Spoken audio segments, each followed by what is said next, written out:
Eh bien, tout d'abord, merci pour votre inscription.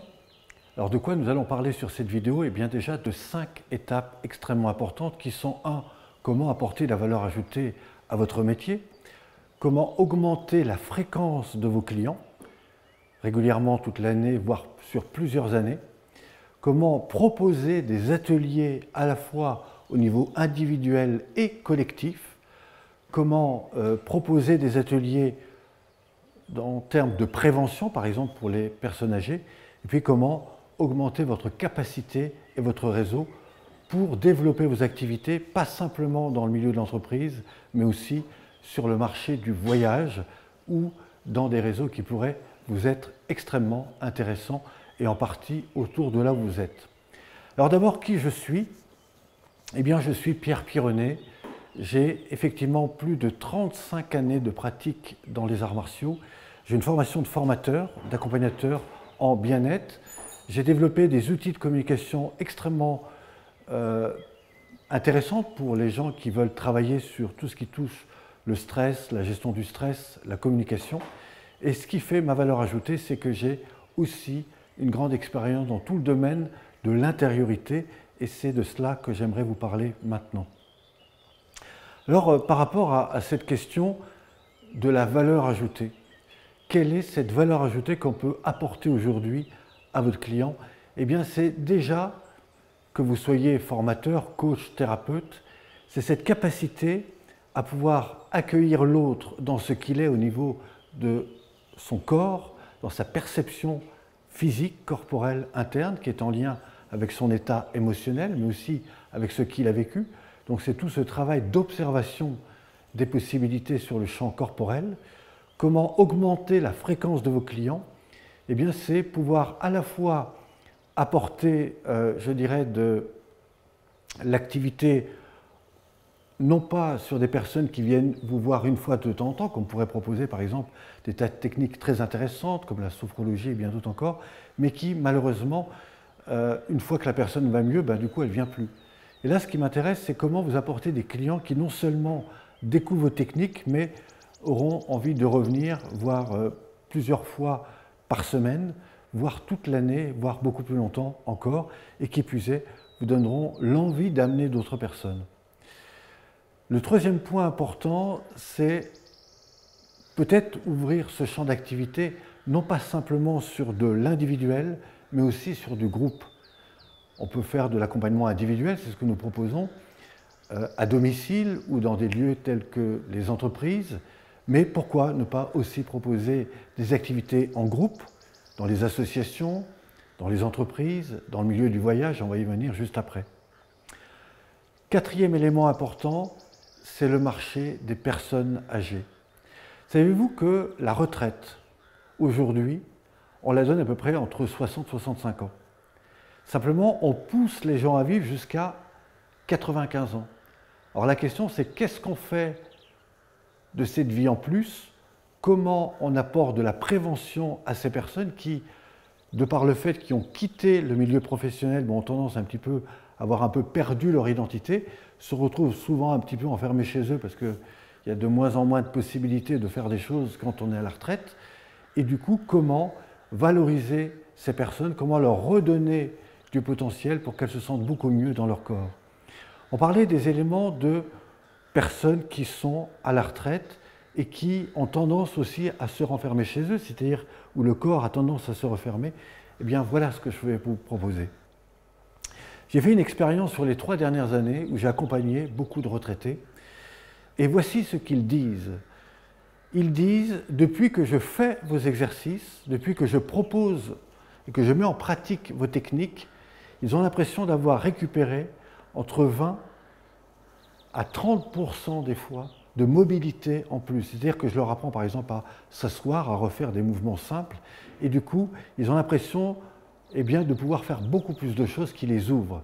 Et là, il y a un marché qui est très important, où que vous soyez en France, je vous garantis, dans un environnement de moins de 10 km, de trouver des adresses à qui ces techniques vont vraiment être intéressantes pour eux.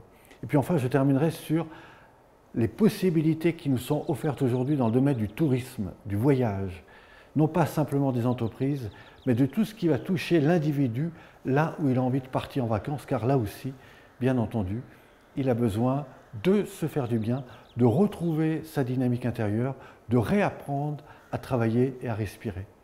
Alors l'ensemble de ces exercices, eh bien, ne sont pas arrivés n'importe comment. Comme je vous ai dit, j'ai fait pas mal de techniques d'arts martiaux et il s'est passé au cours de mon apprentissage différentes étapes. D'abord, première partie qui a duré 12 ans où j'ai acquis des techniques. J'ai été professeur, j'ai eu un niveau deuxième dan, tout allait bien. Simplement, ce qui s'est passé après, c'est que moi qui pensais avoir tout acquis, en fait, on m'a montré que je ne savais rien. Et c'est là où le travail a véritablement commencé parce que dans une deuxième partie qui a duré plus de 10 ans, en fait, on m'a invité à désapprendre ce que j'avais appris pour aller ouvrir un peu plus mon champ de perception dans l'intériorité. Et le grand cadeau, c'est qu'à l'âge de 30 ans, alors que je passais mon brevet d'État, alors que je rencontrais d'autres écoles, eh bien, j'ai découvert le fait que je pouvais avoir accès à des choses que je n'avais jamais perçues, qui sont comment percevoir l'attaque avant même qu'elle arrive. Et ce travail m'a beaucoup interpellé, non pas pour continuer dans les arts martiaux, mais au contraire pour essayer de me dire comment je pourrais apporter ces techniques à des gens qui n'ont jamais rien fait. Et c'est là que ça risque d'être intéressant pour nous. Et c'est ce que j'aimerais vous présenter dans une prochaine vidéo que vous verrez un petit peu en dessous, qui s'appelle les 9 étapes de la pratique de la relaxation biodynamique. Vous verrez, c'est quelque chose d'assez nouveau, intéressant, et c'est là-dessus que je pense vous apporter des outils qui peuvent vraiment être une valeur ajoutée pour vous et pour bien sûr les personnes que vous accompagnez. Comme je vous le disais au départ, si vous êtes formateur, coach, thérapeute, vous allez rencontrer des personnes. Mais avez-vous conscience de ce qu'elles vivent au niveau du corps, à travers ce qu'elles auront à vous parler? Comment vous mettre à l'écoute de ça? Comment leur apporter des exercices complémentaires qui vont vraiment les aider à libérer, c'est-à-dire à transformer toutes ces choses qu'elles ont vécues de façon à être beaucoup plus dans quelque chose de détendu, de fluide et un peu moins avec, je dirais, leur histoire et leur tension intérieure, et comment, à partir de là, vous allez les amener à simplement prendre conscience que on n'est pas simplement dans le mental, on est aussi dans le ressenti, et bien sûr dans le corps. C'est toutes ces techniques qui sont associées évidemment au yoga, au tai chi, au qigong, qui vous permettent d'aller vers une autre ouverture, c'est-à-dire vers une capacité à aller dans la communication, aller dans le relationnel, aller dans quelque chose qui peut changer votre état intérieur. Alors si je m'intéresse évidemment à vous aujourd'hui, c'est parce que nous avons développé une école qui vous permet de développer ces techniques. Alors certains vont me dire, oui, mais il faudra des années pour comprendre ça. Eh bien non. Je vais vous montrer comment, en 4 fois 4 jours, vous pouvez vraiment intégrer ces techniques. Vous pouvez non seulement les intégrer, mais je vais vous montrer comment vous pouvez les mettre en pratique avec les personnes que vous connaissez, avec des personnes que je vais vous trouver, parce que si vous rentrez dans le cadre de notre projet de formation, vous allez non seulement mettre en pratique ces techniques sur un public qui est le vôtre, mais ensuite je vais vous montrer comment vous pouvez accéder à des lieux, à des endroits que je connais, qui nous connaissent et qui pourraient être extrêmement intéressés par ces outils. Et puis enfin, troisième étape, à l'instant même où vous allez acquérir l'ensemble de ces techniques, c'est-à-dire au bout du 4e stage, eh bien vous verrez que je vous aurai mis en relation avec un réseau très important qui vous permettra d'aller beaucoup plus loin dans cette pratique, non seulement pour vous-même, non seulement pour les outils que vous allez développer dans votre travail, mais aussi pour aller beaucoup plus loin et peut-être même faire de la formation ou développer ces techniques à d'autres lieux. Alors je voudrais vraiment attirer votre attention là-dessus. Je vous invite à faire le tour des vidéos qui sont ci-dessous. Je vous invite évidemment à vous inscrire sur le côté en laissant votre prénom, votre mail. Vous pourrez aussi accéder à notre manuel gratuit et puis enfin accéder à des vidéos gratuites. Et puis bien sûr, je pourrai vous retrouver dans les vidéos ci-dessous pour vous apporter beaucoup plus d'informations. 1. Sur les 9 étapes de la relaxation biodynamique. 2. Sur le métier qu'on peut développer avec ça. Et puis enfin sur les témoignages que nous avons de nos participants. Voilà, je vous remercie en tout cas pour votre écoute et je vous retrouve sur la prochaine vidéo. Merci à vous.